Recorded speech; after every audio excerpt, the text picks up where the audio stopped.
اللہ صلی اللہ علیہ وسلم المسلم اخو المسلم لا یظلمہ ولا یسلم۔ حضرات، آج اللہ کے فضل و کرم سے ہم جتنے بھی یہاں پر موجود ہیں سب ڈاکٹر عافیہ صدیقی سے ایمان اور اسلام کے رشتے کی بدولت یہاں پر موجود ہیں، اور ہمارا ماننا یہ ہے کہ اللہ کے نبی صلی اللہ علیہ وسلم کے فرمان کے مطابق مسلمان دوسرے مسلمان کا بھائی ہے، نہ وہ اس پہ ظلم ڈھاتا ہے، نہ اس کو وہ اغیار کے حوالے کرتا ہے۔ لیکن بدقسمتی سے ہمارے حکمرانوں نے ایک عرصہ سے کفار کی قید کے اندر موجود امت مسلمہ کی اس عظیم بیٹی کو بے یار و مددگار چھوڑا ہے۔ ہم تمہارے سوئے ہوئے ضمیروں کو جگانا چاہتے ہیں، تمہیں جھنجھوڑ کر یہ پیغام دینا چاہتے ہیں، حکمرانوں تم بے غیرت ہو سکتے ہو لیکن محمد عربی کے یہ غلام بے غیرت نہیں ہیں۔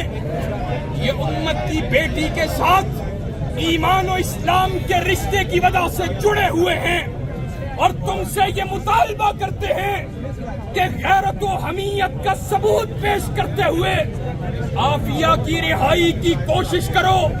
اللہ کی قسم ہم بھوکے رہنا گوارا کر سکتے ہیں، ہم معیشت کے معاملات پہ کمپرومائز کر سکتے ہیں، ہم ملک کے اندر معیشت کی گرتی ہوئی صورتحال کو برداشت کر سکتے ہیں، لیکن ہم اپنی ایمانی غیرت پہ سمجھوتا کرتے ہوئے اپنی بہن اور اپنی ماں عافیہ کو بے یار و مددگار چھوڑنا گوارا نہیں کر سکتے۔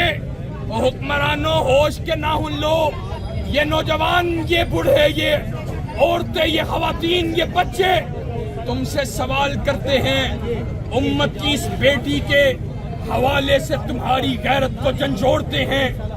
آپ سب بتلائیے، کیا عافیہ صدیقی کی رہائی کے حوالے سے امت کے اس جاگتے ہوئے انشاءاللہ اس بدن کو ہمیشہ بیدار رکھیں گے اور سوئے ہوئے حکمرانوں کو جھنجھوڑیں گے انشاءاللہ؟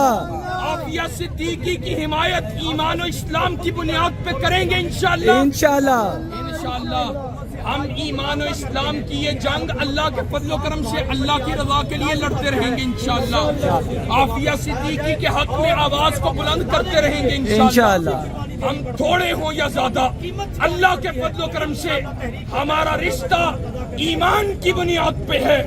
کٹنا گوارا کیا جا سکتا ہے، ایمان کے اس رشتے کو ترک کیا جا سکتا نہیں۔ انشاءاللہ آخری سانس تک لڑتے رہیں گے۔